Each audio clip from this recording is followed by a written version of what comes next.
I guess 4 a.m. breakdowns are gonna be my new thing, and no, that's not a metaphor. And also, yes, as you can see, I was gonna make a joke about something, but nothing else has changed. It's very obvious what's changed. This is the result of a receding hairline, listening to Taylor Swift's Evermore album on repeat at 3 a.m. And yeah, those two things. I don't have a drink because I wanted to be different. I didn't want to, you know, follow the formula. So, oh, I got my eye. Ugh. Let's just jump in.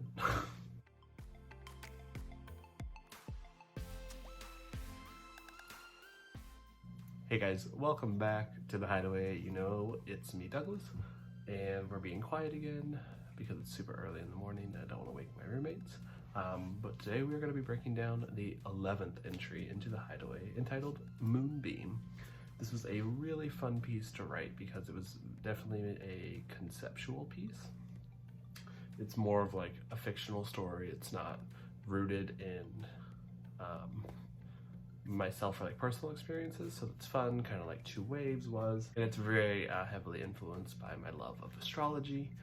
Last entry we obviously got into some very like deep things, so this one's a little bit more, I guess it's lighter in the sense that again it's more fictional and conceptual versus like talking about like personal problems. So we're just gonna start breaking it down and have some fun with it today.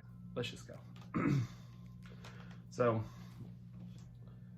like I said, it's more of a story, so we kind of start, I really like movies that like start at the end and then kind of, you know, tell you what happened.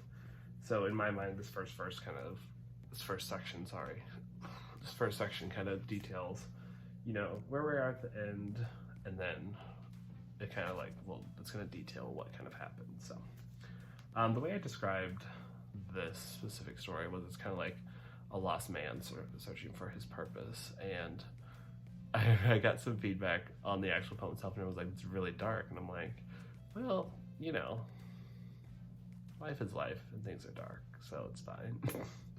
But let's go. Kaleidoscopic memories refract through my mind, piercing and colliding into walls created by trauma.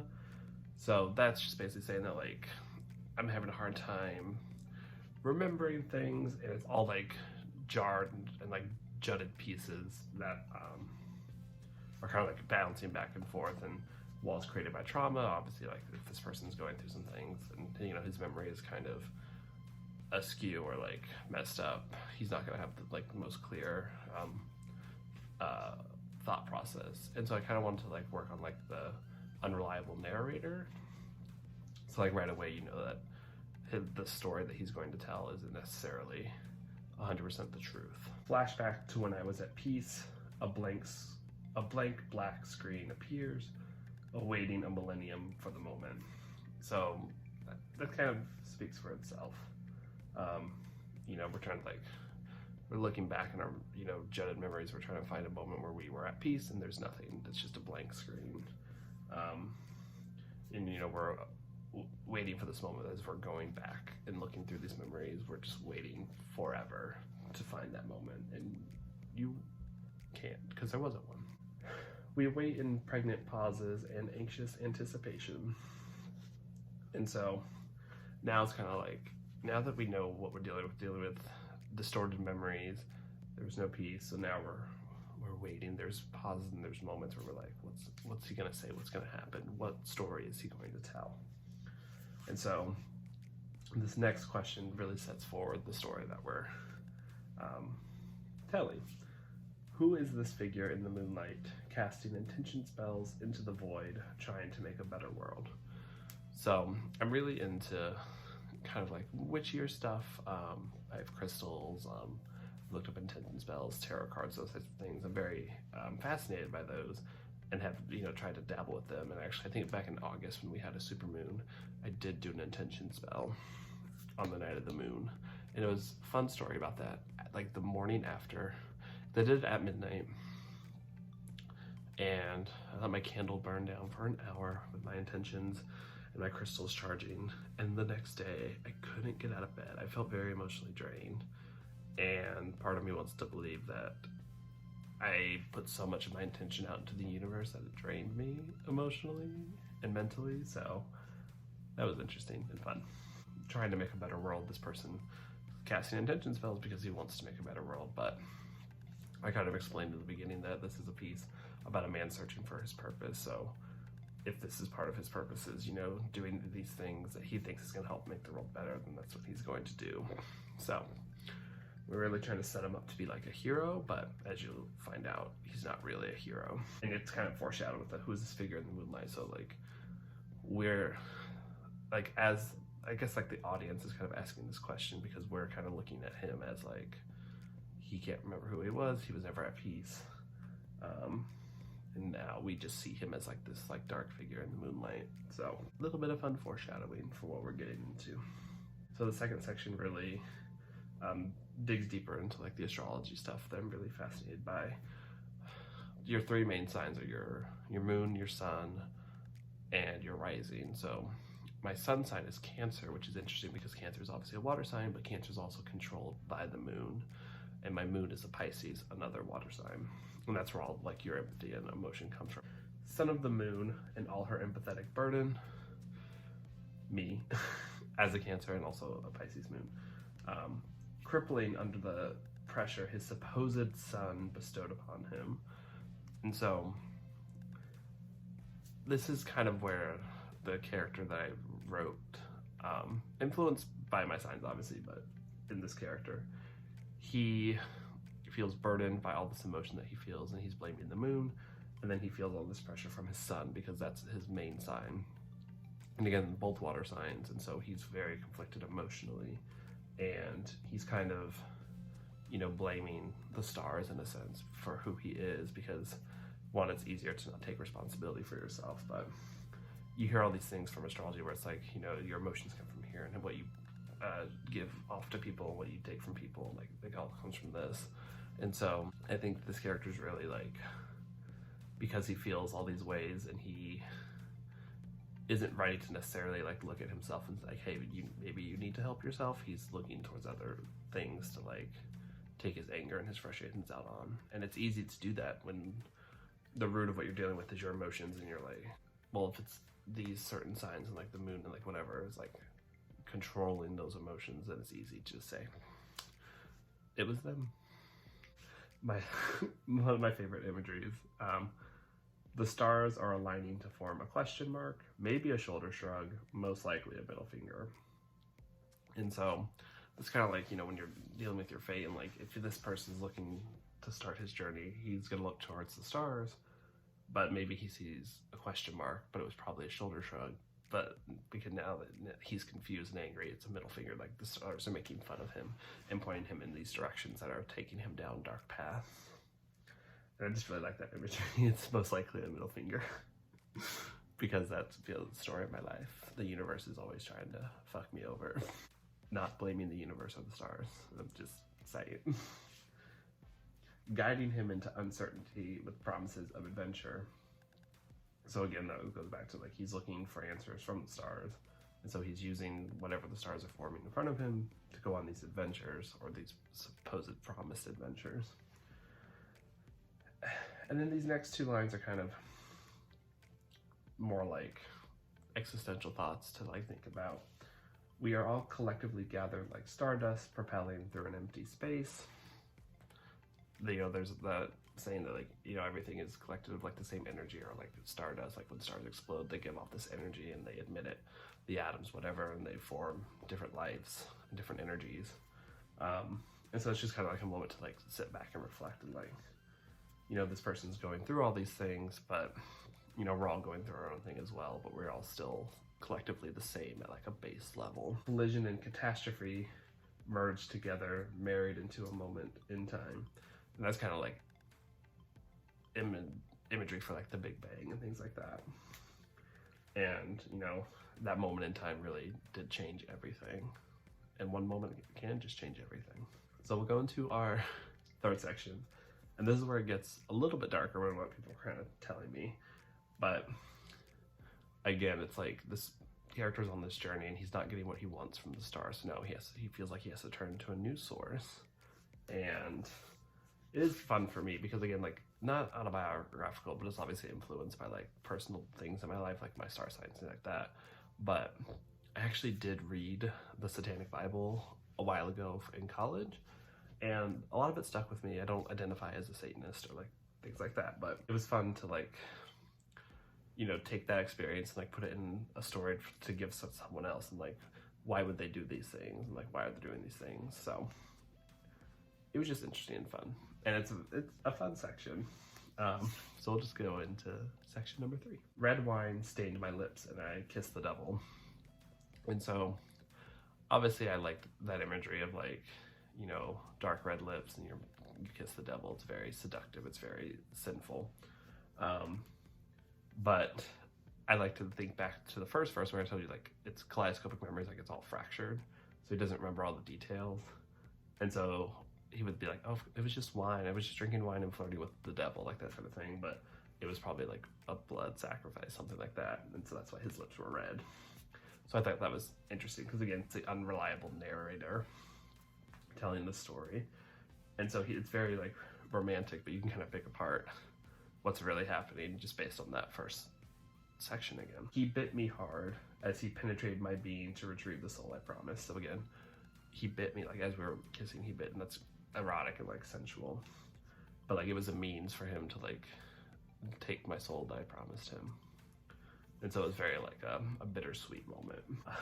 A mangled monster stood before him and the devil shed a single tear. And I feel like that imagery is kind of maybe a cliche at this point where it's like, you know, my demons are worse than the devil himself and that type of thing.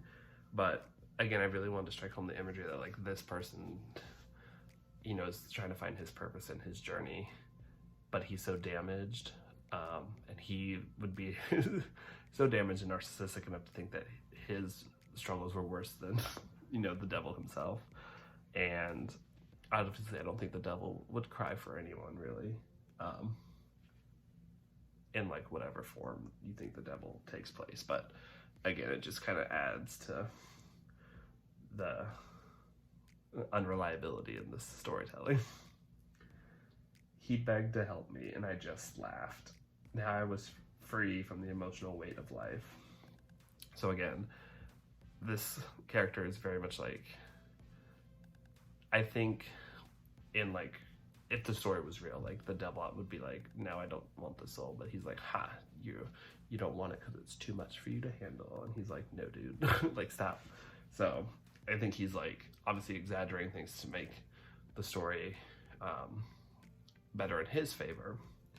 And so I was like, well, I don't have a soul anymore, so you know what? I'm gonna go do what I want.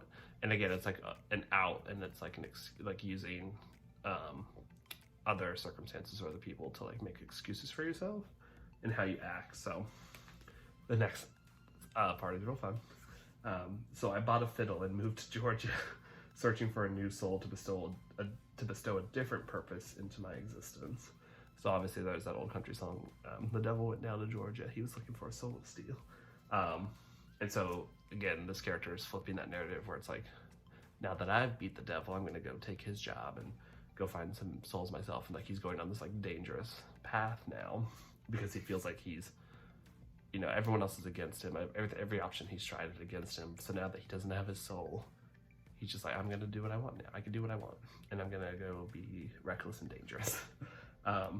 So yeah, so now we get to like the like third act finale fight for me, like in my head. Like I always think of like the Marvel movies where it's like the big boss fight. Like you go through these different sections, but it all ultimately leads to this like concluding point. So, but he's been the villain the whole time. So that's always like a fun little twist in the narrative. Casting shadows onto the still lake, I glide through the meadow unperturbed. And so now I feel like he's kind of like a lost, like wayward, like being. And he's like found his like isolation. And so like he's almost like a myth or like a folklore. And he's just like doing his thing and he thinks he's done nothing wrong. The moon has called on to me. She told me I lost my way. The sun cursed at me. He told me I was a sham. So now the moon, the sun, who he had cast down and blamed, are like trying to reach back out to him and be like, hey, you're going down a wrong path, and like you need to do this. But the sun kind of goes like in a more aggressive way. And I guess I kind of used like gender stereotypes, where like the moon is obviously the mother and the sun is the father, and that's why the sun is much more aggressive in his approach. But they're trying to like reach out to him and be like, no, come back. And then, like Ophelia before me, I laughed and sung the ideologies of the mad. And I really like that line because obviously Ophelia is a woman, and I've imagined this character as a man, so it's like, gender aside, like in my mind, these two characters like share the same journey towards madness, and of course he's gonna find inspiration in that. And then also like with the meadow, like where she died in the lake and things like that, like very much wanted to parallel that, because Hamlet is my number one like Shakespeare play ever. So shout out to Ophelia. I do think she killed herself. Argue with the wall. If neither would have me and the devil embarrassed of me, what was I to do? So I feel like this is his one glimpse of reality right here is like the moon and sun obviously don't want him in a sense, because he has obviously become very destructive and I guess like too powerful to live in this story. And obviously the devil is like, this dude's crazy. But he like, again, like he looked up to these beings and these powers, and they've all turned their back on him in his mind because of, you know, whatever reason, because he wasn't strong enough, or he was not mentally sane enough. And so now what was he to do? Because now they're coming to him and they're like, hey, this has to come to an end. And he's like, but you guys won't have me back. And it's like, it's supposed to be very like melodramatic, but like I feel like, again, he has this one moment of like clarity and reality. He's like, oh, maybe I might have been wrong, but what am I going to do now that I'm here? Then I was pierced by blinding light. A moonbeam struck through my heart. And so again, we're at this final battle, and I've allowed the moon to take him out. Because again, I like the juxtaposition, because the Cancer is led by the moon, regardless of like if it's like the sun, the moon, the rising, whatever. So the Cancer is always ruled by the moon, even though the moon sign is the Pisces sign. But it's fun because the Pisces, being the moon, that's where all my empathy and emotions come from. And so it's really like the heart of like this being is the one taking him out. And I think that's, for me, it's poetic and slightly romantic and also morbid, but I like it a lot. Still beating, still bleeding, still broken. The moon could not let me live. The sun then cursed her name. And so again, it's really like that like stereotypical like father imagery, where it's like he was mad at the son, you know, for being a mess up, and then like the mom like put him in his place, and he's like, why would you yell at him? And it's like very like back and forth, like wishy-washy. You can't trust the son. And those are father issues we won't get into this time. And the devil's side of relief. And so again, with an unreliable narrator, with this character trying to remember the story, when he said the devil's side of relief, I think in his mind he would be like, his biggest opponent has been defeated, so of course he would sigh of relief.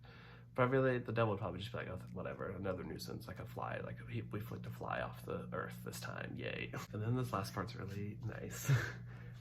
I always loved like horror movies where like you obviously think the villain's dead, and it's like, haha, you get like the last jump scare. But this is more like somber and like dark. My smile crept through the pooling blood, and we all knew it would never be the end. So you get like the happy moment where the villain's finally defeated, but he's not, and you know, who knows what happens next with this character. But again, the beginning part is definitely like, you know, the story's being told again. So in my mind, like this character would like end up in like a psych ward or like in prison for whatever crimes he committed. I don't get into that because it's not like the crimes he committed, it's just like how he gets to this dark place and why he's in this dark place. And there could be a million reasons, there could be no reasons. And I just thought it was like a really fun conceptual piece. And again, my love of astrology really, you know, pushed me to write this like you know, astrology based story, and it was really fun. But that's the end of it. Again, it's kind of vague, kind of dark. I'm getting bad at the writing tips. I think I'm just gonna have to scrap them. So that was Moonbeam. I hope you guys enjoyed it. I know I keep promising I'm gonna get on schedule, but I don't know when that's actually going to be. So just stay tuned for the next entry, and thanks for coming back to the Hideaway. I'll talk to you guys soon.